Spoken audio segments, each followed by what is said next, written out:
What's up everyone? Welcome to the Yoga with Adriene vlog. I'm Adriene, that's Benji, and we're off to Seattle.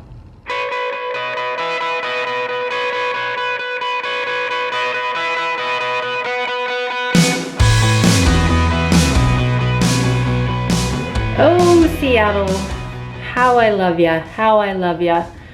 I've been to Seattle a couple times and I just could not wait to go back. Didn't matter how I was feeling, I was pumped about Seattle. Okay, first of all, the Pacific Northwest, can I get an amen? I mean, I don't know about you, where you're from, where you grew up, but obviously I'm a Texas girl, and there is just nothing like your first experience of the Pacific Northwest. I mean, it's just so beautiful, right? I mean, it's just so gorgeous and diverse, you know. It might sound silly, but when you come from a place like Texas, you know, it's a lot of the same, and it's beautiful, so gorgeous. And maybe that's not even true, but for me, I just hadn't seen anything like this, the Pacific Northwest. I remember when I first went many moons ago, and each time I go back I get to experience a different part, so that's also really cool.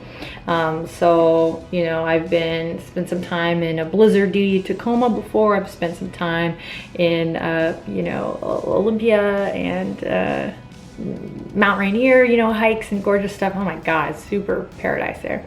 But also in the city. And so this time I was just great. I was in the city. I got to explore a little more and it was awesome. So we were there right before Halloween, and so it's this perfect, beautiful, autumnal neighborhood, Queen Anne. All the leaves are absolutely gorgeous. Things are lush, you know, Halloween decorations, really nice. So of course, as with any great travels, you set out on foot and you find a place to eat, you explore a little, and so that was really nice. The next day we had a whole day to explore.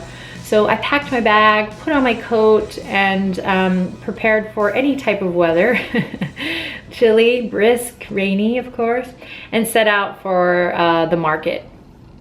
If you're not familiar with Pike's Place Market, which you probably are, but if you are not, it's a magical place to be, especially on the weekend when it's bustling. It's one of the few places that I feel like I don't get bogged down by touristy stuff. You know how sometimes you're like, oh, well, wherever the tourists flock, you know, you don't necessarily want to be there. You want to go where the people go.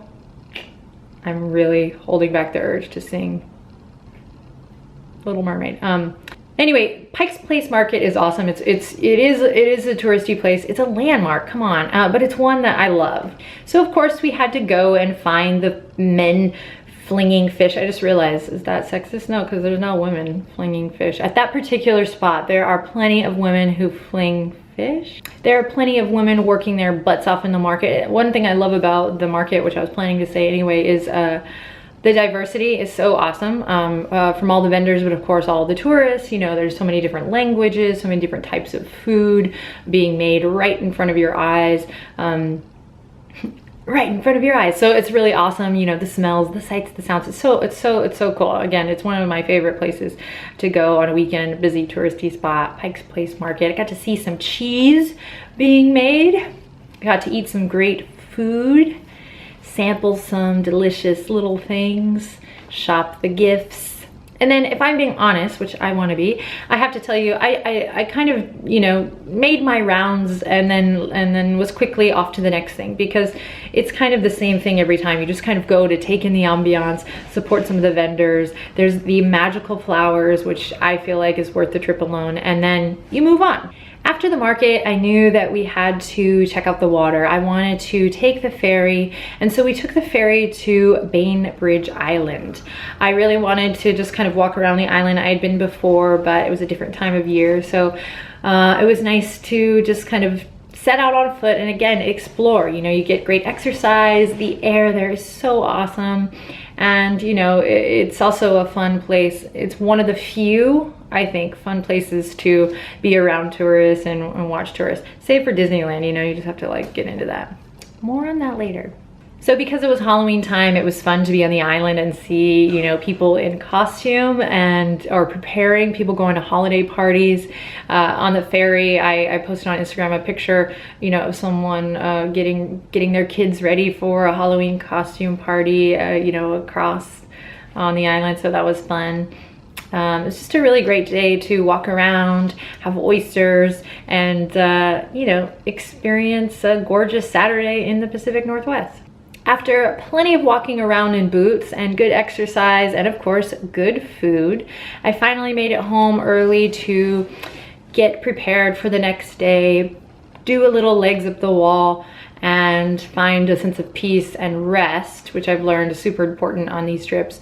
The next day, it was a classic Seattle day, super rainy and gray, but beautiful. And we went to the studio and we were a little early, and Voluminous is right next to a Whole Foods market. So I popped in there to get some flowers. I tend to like to do this before every class, something if I can in some way to bring to the space, to, you know, offer it to the space and just, you know, make it beautiful. So took my humble bouquet to the studio, got acquainted with the folks at Voluminous. Thank you so much, Voluminous, for having us. You are truly awesome in so many ways. In addition to meeting people in the community, we get to branch out and meet people in yoga communities and yoga studios that I would have never met otherwise. And it's really cool, and it's always such a pleasure to see kind of how they're set up, what the vibe is, you know, and just connect to the things that you connect to with them. It's really nice. Ultimately, it's just the yoga, right? The good vibes. So this was our final stop. I felt a little emotional as we were starting. It was warm. Voluminous actually has a movable door, wall, excuse me, in between their two yoga studios. And they're beautiful, where they can open it up and make the two studios one. So that's what they did for us.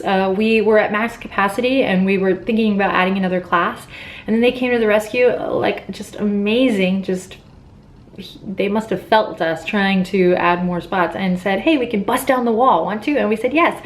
So we did, and that way we were able to accommodate a lot of people. I think we had 70 people, I think, yeah, in our last stop. And again, a super diverse group of people, really smart yogis, this group, and really vocal and awesome, really vocal about how they had found the channel.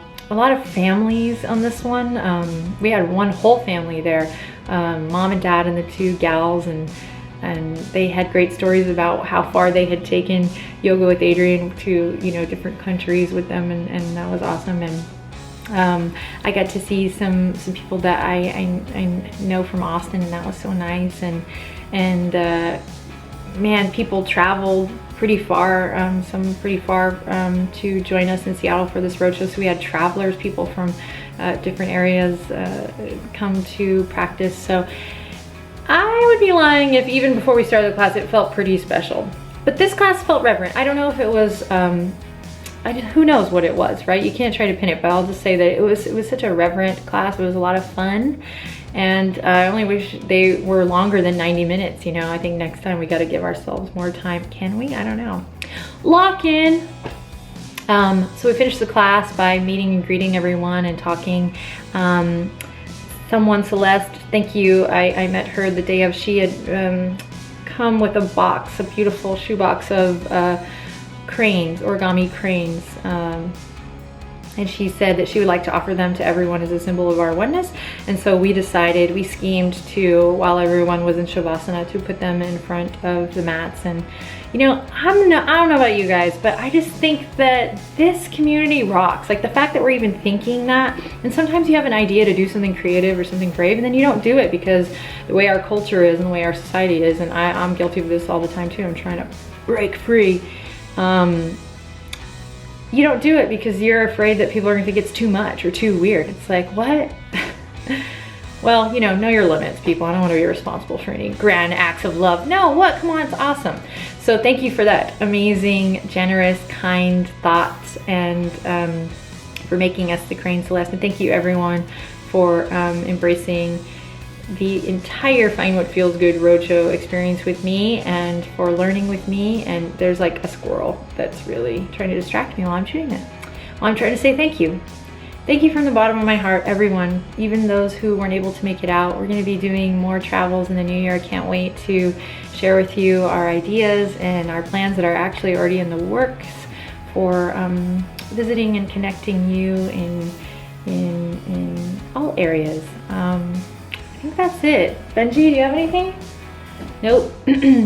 Thank you. Take good care. Let's keep practicing. Do good. Feel good. Namaste.